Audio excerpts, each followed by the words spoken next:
Hello बच्चों, कैसे हो। आज मैं तुम्हारे सामने बिल्कुल नया टॉपिक लेकर आई हूँ। बच्चों, अभी तक कक्षा 10 में ये टॉपिक नहीं था, इस बार ही इसको लागू किया गया है और वो टॉपिक है लघु कथा। अब कहानियां सुनना किसे अच्छा नहीं लगता है ना। ये कोई नया टॉपिक तो है नहीं। हम लोग दादी नानी से बराबर कहानियों की जिद करते रहते हैं, सुनते रहते हैं। तो बच्चों, आज तुम्हें बताना ये है कि ये 5 नंबर का है, इसलिए महत्व रखता है ना। और इसको ध्यान पूर्वक सुनो, कैसे लिखोगे लघु कथा उसको जानो।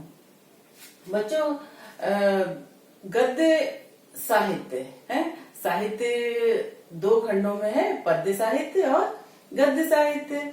तो गद्य साहित्य के अंतर्गत जैसे उपन्यास, संस्मरण, निबंध, कहानी, कितनी चीजें आती हैं। उसमें लघु कथा जो है वो एक गौड़ विधा है गद्य साहित्य की है। और इसका अपना स्वतंत्र महत्व है और अस्तित्व है, क्योंकि लघु कथा आज की भागदौड़ की जिंदगी में और भी ज्यादा महत्व रखती है, क्योंकि इसका अस्तित्व और भी हो जाता है, क्योंकि किसी के पास इतना समय नहीं है कि वो लंबे लंबे उपन्यास, लंबे लंबे ग्रंथ पढ़े हैं। हर व्यक्ति शॉर्टकट चाह रहा है, और लघु कथा वो संतुष्टि देती है कि कम समय में कम पढ़ के और ज्यादा आनंद है, ज्यादा जानकारी। तो इसलिए इसका स्वतंत्र महत्व है और अस्तित्व है। न केवल आज की भागदौड़ की जिंदगी में बच्चों, अगर हम इतिहास में झांकें हैं तो भी ये लघु कथा आज से नहीं, तो आपने पंचतंत्र की कहानियां पढ़ी होंगी, हितोपदेश की कहानियां पढ़ी होंगी, जातक कथाएं पढ़ी होंगी हैं। तो हितोपदेश और पंचतंत्र की कहानियों में तुम्हें पता है कि वन्य जीवों के माध्यम से, अन्य घटनाओं, व्यक्तियों के माध्यम से नैतिक जीवन का समावेश किया गया है और नैतिक जीवन मूल्यों का संदेश दिया गया है।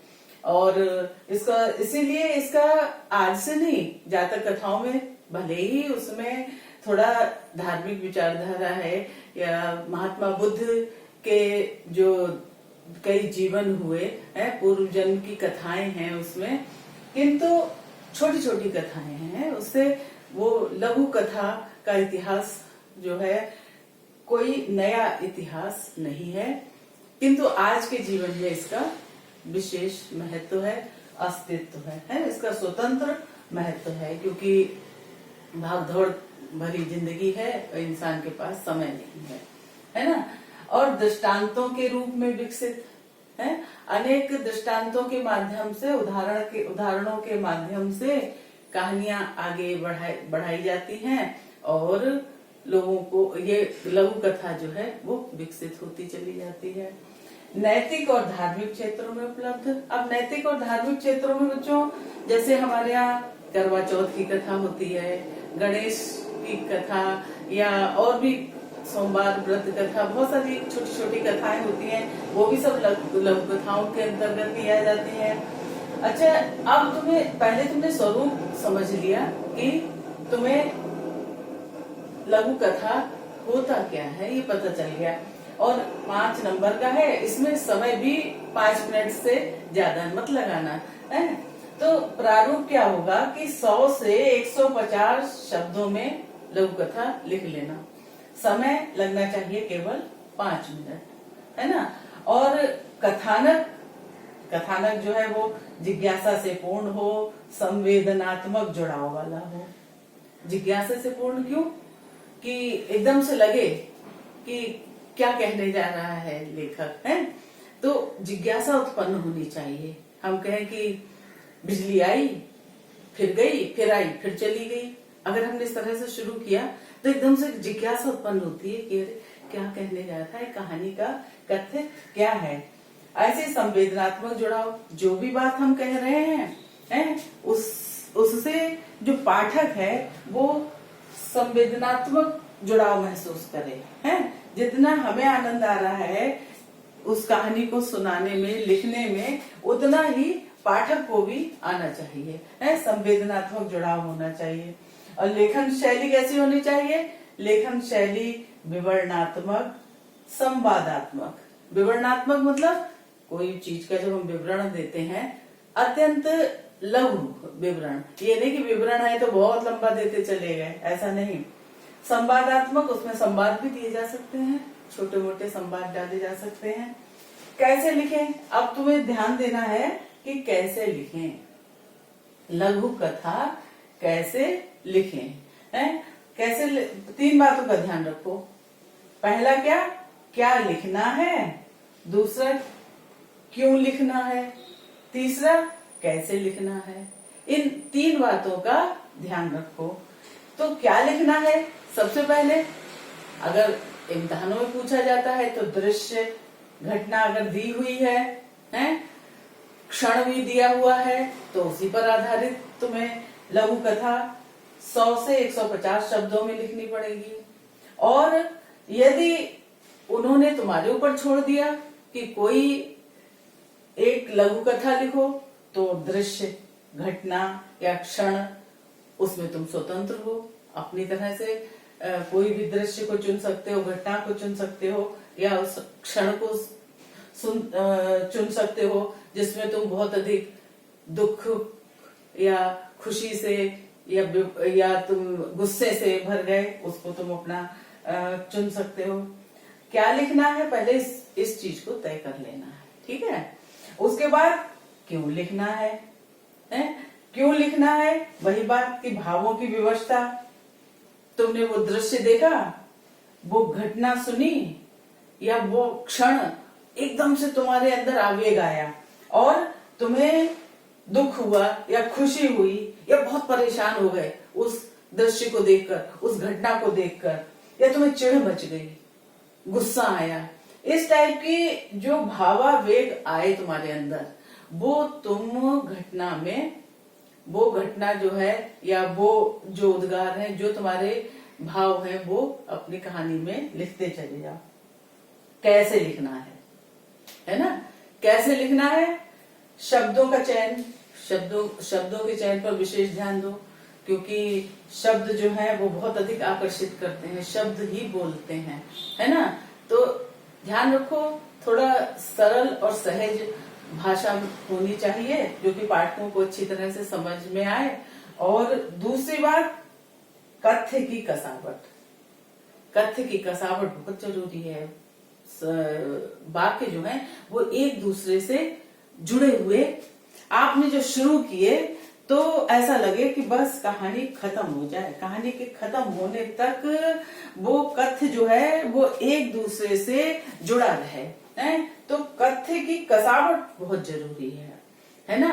जैसे कहानी में तो ये होता है कि हम लंबी लिख सकते हैं और कुछ भी करते रहते हैं, बोलते रहते हैं, लिखते रहते हैं, लेकिन क्योंकि लघु कथा है, लघु माने छोटी, है ना, छोटी कथा लिखनी है, कम समय में उसे खत्म करना है, तो कथ्य जो है वो कसावट से युक्त हो और जुड़ा रहे, वाक्य जो है एक के बाद एक गिरते हुए से प्रतीत हो, जुड़े हुए से प्रतीत हो, है। तो शब्दों का चयन, दूसरी बात कथ्य की कसावट, बिंबों और प्रतीकों का प्रयोग। बिंबों और प्रतीकों का प्रयोग से मतलब कि एकदम से जैसे हम लिख देते हैं कि उसने एकदम चीते की तरह छलांग लगाई या चीते की तरह विद्युत गति से आक्रमण किया, है। तो इस टाइप के जो बिंब और प्रतीक हम प्रयोग करते हैं, मुहावरेदार भाषा भी प्रयोग कर सकते हैं, वो तुम्हारी अपनी भाषा शैली और लेखन शैली पर निर्भर करता है कि तुम कैसा करते हो। तो बच्चों, ये तुम्हें लघु कथा कैसे लिखनी चाहिए अच्छी तरह समझ में आया होगा। एक समय की बात मैं बता रही हूँ कि मेरा भाई था, छोटा था, ऐसे ही तुम लोग की उम्र का, 13-14 साल का होगा। उसने एक कथा लिखी, लघु कथा थी, लोटपोट में भेज दी और कथा जो है पुरस्कृत हो गई, उसको इनाम भी मिला। और उस कथा को उस समय तो हम लोगों ने ऐसे ही पढ़ लिया था, लेकिन आज मैं समझती हूँ कि इतनी कम अवस्था में उसने जो शुरुआत की थी वो कहानी क्या थी, वो घटना क्या थी? घटना ये थी कि जो भाई हमारा था जिसने लिखी, वो पड़ोस में वो अपने मतलब उसका जो कमरा था, पढ़ने वाला कमरा जो था, वो दूसरे भाई के कमरे से लगा हुआ कमरा था, और उस कमरे का दरवाजा भी भाई के कमरे में खुलता था, एक दरवाजा बाहर से खुलता था। तो भाई जब अंदर गया अपनी बुक लेने रात में, तो अचानक बिजली चली गई। अब बिजली जाने से उसने जो है अपने आप से बुक लेने की कोशिश की, अंदाज से लेने के चक्कर में कोई चीज गिर गई। और उधर भाई जो पड़ोस के कमरे में सो रहा था, बड़ा भाई, उसने सोचा अरे आज जरूर कोई चोर आ गया है, और उसने उठाया अपना भीमसेनी लठ और भाई के ऊपर गदागद रसीद कर दिए। अब ये घटना जैसे हम बता रहे हैं ना कि भावों की विवशता, दुख, खुशी, परेशानी, चिढ़, गुस्सा, इस घटना से भाई मेरा इतना प्रभावित हुआ कि उसने एक लघु कथा ही लिख डाली। और उस समय एक प्रतियोगिता भी निकली हुई थी उसमें लोटपोट में, तो उसने शुरुआत कैसे की?